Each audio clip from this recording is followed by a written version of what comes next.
assise et puis vous me direz. Donc je reprends. Alors survie, nous on travaille essentiellement sur ce qui concerne ce que font nos gouvernements successifs en notre nom, en considérant qu'on est des citoyens français et qu'on a un droit de regard sur ce qui est dit et fait par nos gouvernants. Alors, Martial avait dit que j'allais parler de la colonisation et de ses conséquences. Moi, je vais plutôt parler de la décolonisation. Parce que nous, sur la France-Afrique, ce qu'on dénonce, c'est comment, en réalité, la France s'est arrangée pour ne pas accorder les indépendances.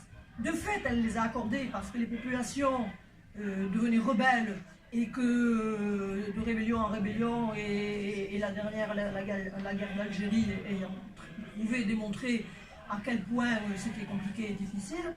Donc elle a été contrainte, en fait, De Gaulle donc, a été contrainte de les accorder, les indépendances.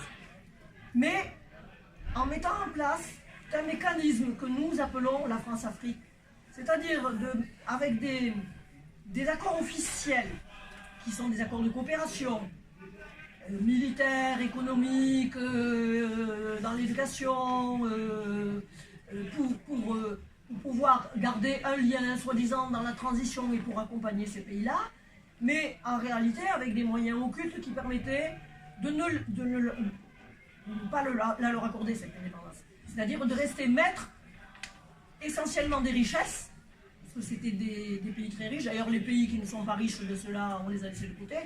Donc des richesses minières, des richesses de par le climat, des richesses halieutiques quand c'était des pays au bord de mer, et que c'était grâce à ces richesses-là que la France, qui est un tout petit pays dans le monde, pouvait continuer à tenir une place parmi les plus grands. D'ailleurs, on peut remarquer qu'au Conseil de sécurité de l'ONU, la France, qui est toujours un tout petit pays, elle est parmi les 5 grandes puissances qui ont un droit de veto. Quand même, voilà, c'est grâce justement au fait que le précaré, ce qu'on appelle le précaré, c'est-à-dire le maintien sous dépendance et les liens étroits qu'on a maintenus avec les anciennes colonies, nous permettent de nous appuyer sur tout ce qui est ce système de prédation, ce système prédateur.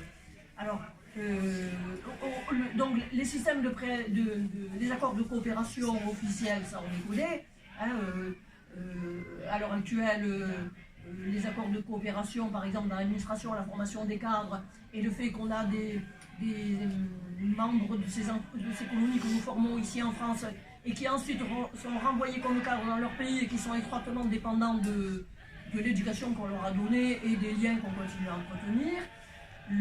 Les accords de coopération militaire qui font que, premièrement, on est censé les former, mais en plus, on est aussi censé intervenir normalement à leur demande, mais dans les faits et dans les réalités, parfois la demande, on la suggère, parfois on la demande pas, hein, on outrepasse les droits, comme l'intervention au Mali, comme l'intervention en Centrafrique, comme l'intervention en Libye, même si ce n'était pas une ancienne colonie, mais bon, voilà, on outrepasse les demandes et les droits et on intervient.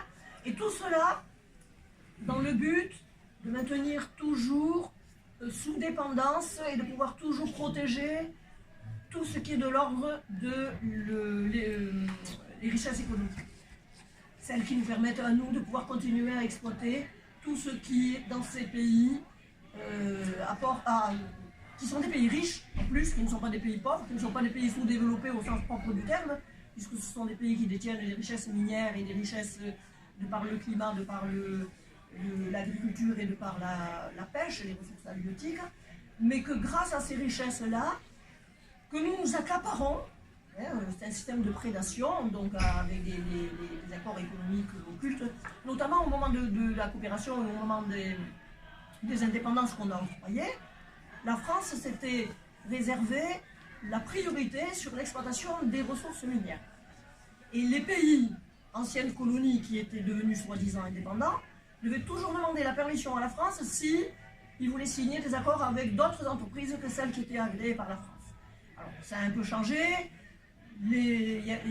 Pas mal de chefs d'État ont réécrit les accords de coopération et les accords miniers, les accords économiques, mais Ça a un peu changé tout en restant quand même un système de prédation où nos grandes entreprises qui sont Bouygues, Bolloré, Total dans le bâtiment, Areva, sont toujours les entreprises qui sont protégées par les pouvoirs en place dans ces anciennes colonies.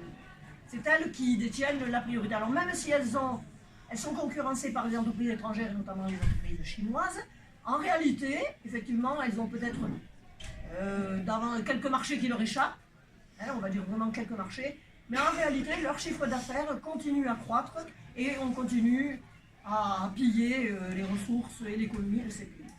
Alors, je vais donner un exemple précis, qui est quand même un exemple parlant parce que c'est Areva.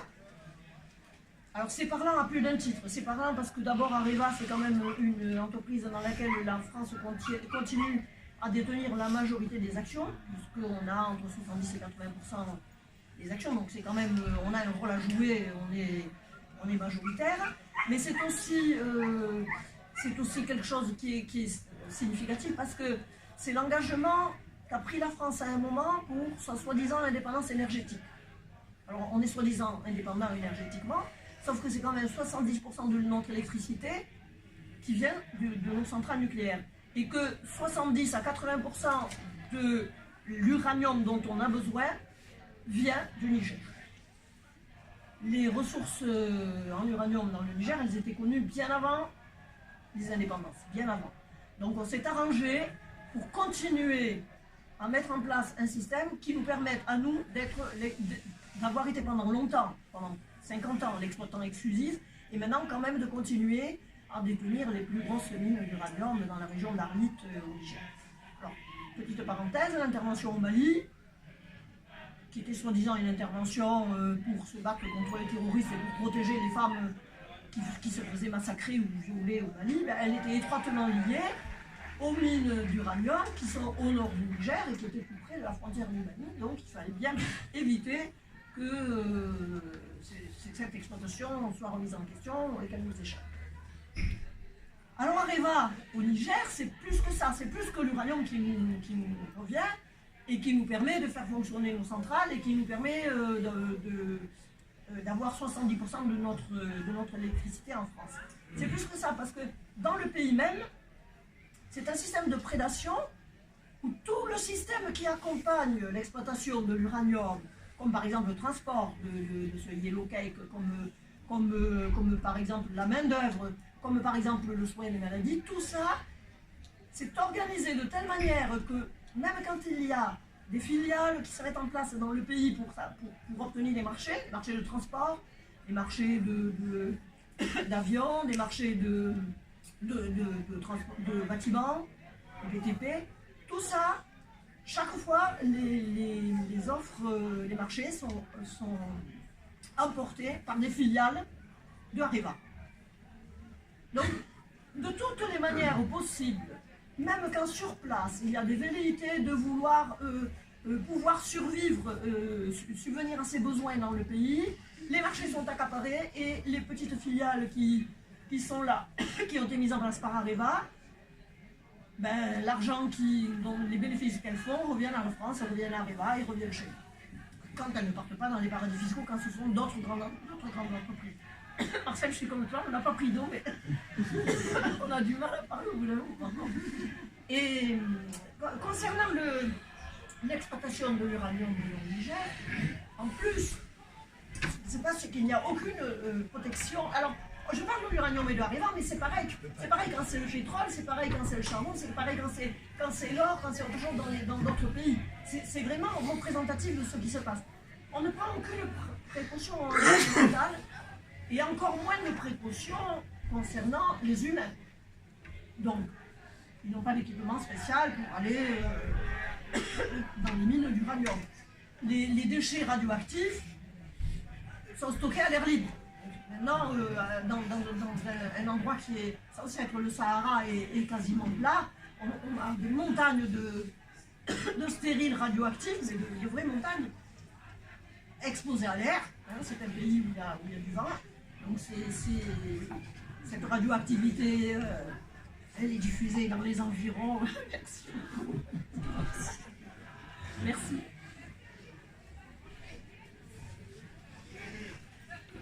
Elle a un impact sur la faune, elle a un impact sur la flore, et puis elle pollue bien au-delà du nord Niger, puisque bon, le sud de l'Algérie est impacté aussi. Et puis vous savez qu'on a souvent des vents du Sahara qui viennent chez nous. Bon, ben voilà, les vents ne viennent pas tout seuls, ils viennent avec toutes les cochonneries qu'ils transportent. Donc il y a aussi cette réalité. Les gens qui sont là-bas dans ce pays. Alors il y a aussi une autre chose qui est systématique aussi dans ce système de prédation et d'exploitation. C'est-à-dire que les 3/4 du temps, on n'embauche pas de main-d'œuvre locale. C'est d'ailleurs pour ça qu'il y a des rébellions, et notamment dans le nord Niger, il y en a eu plusieurs rébellions, parce que les personnes qui sont sur les sites qui sont des sites de richesse minière, ces personnes-là vivent dans la misère, parce qu'elles n'ont pas de retombées justement de ces richesses dans ces régions-là. Il y a eu à plusieurs reprises des rébellions de Touareg dans le nord Niger. Mais l'argument, enfin, la facilité, la raison de cette manière de faire, c'est que on fait venir les populations des autres régions du pays. Le Niger, il est très grand, c'est 3 fois la France en superficie. C'est un pays qui est parmi les 5 derniers les plus pauvres sur l'indice de développement humain. Alors parfois le dernier, parfois l'avant-dernier, mais jamais au-delà des 5 dernières places. Donc tout le monde a besoin de travailler, tous ces pays, tous les citoyens souffrent de la misère. Et quand on les fait venir de loin et qu'on les déracine, on évite des rébellions. Et puis quand ils dérangent, on les renvoie chez eux. Et puis les populations locales, comme ça, elles n'ont pas trop l'occasion de se rébeller. Par contre, les populations locales, elles sont directement impactées par tout ce qui est pollution radioactive dans le Niger, puisque c'est l'uranium. On n'a jamais reconnu, ni pour les mineurs qui travaillent dans les mines, ni pour les autres ouvriers, ni pour les populations locales, on n'a jamais reconnu de maladies liées à la radioactivité.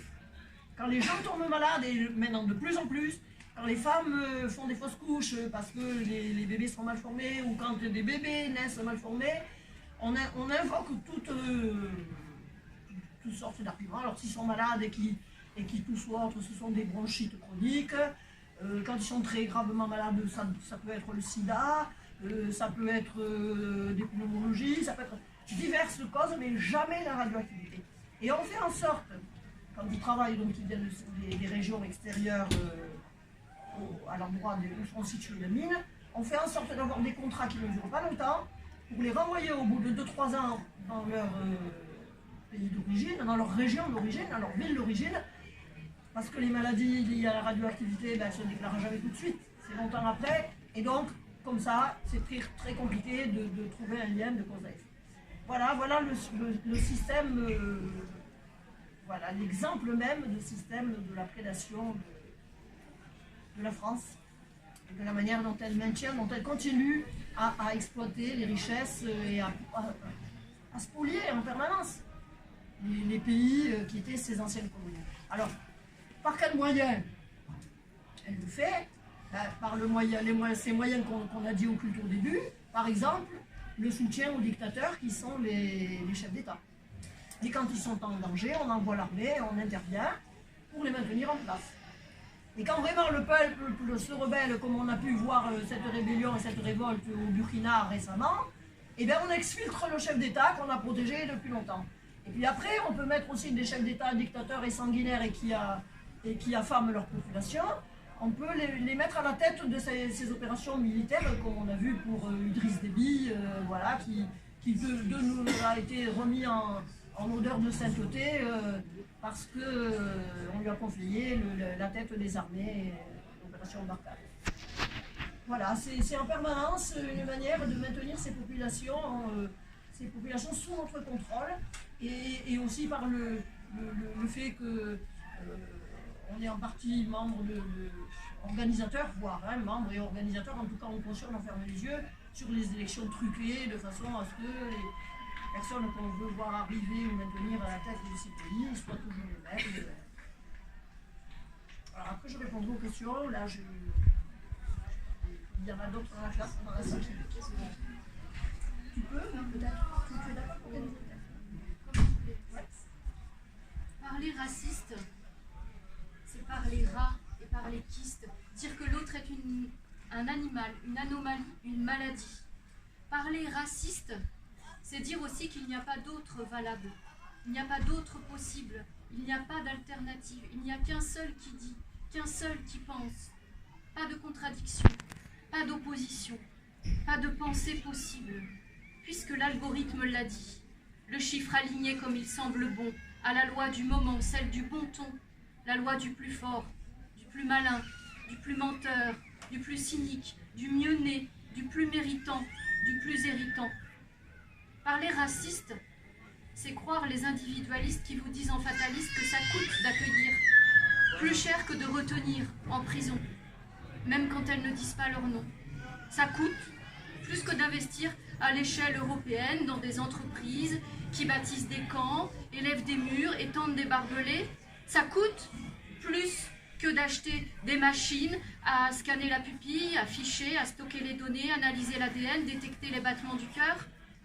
Ça coûte plus que d'innover avec des technologies spécialisées dans la surveillance, expérimenter des systèmes de domestication à outrance, de payer des administrations pour éloigner, punir ou renvoyer. Ça coûte de recevoir, ma brave dame, ces suppléments d'âme, même quand ils cotisent à toutes les caisses, même quand ils construisent les ponts, les routes et les maisons, à se bousiller le dos gentiment et des genoux les ligaments. Ça coûte, même quand ils débarrassent la ville de toute sa crasse, à se faire presser comme un citron, à s'en brûler les poumons.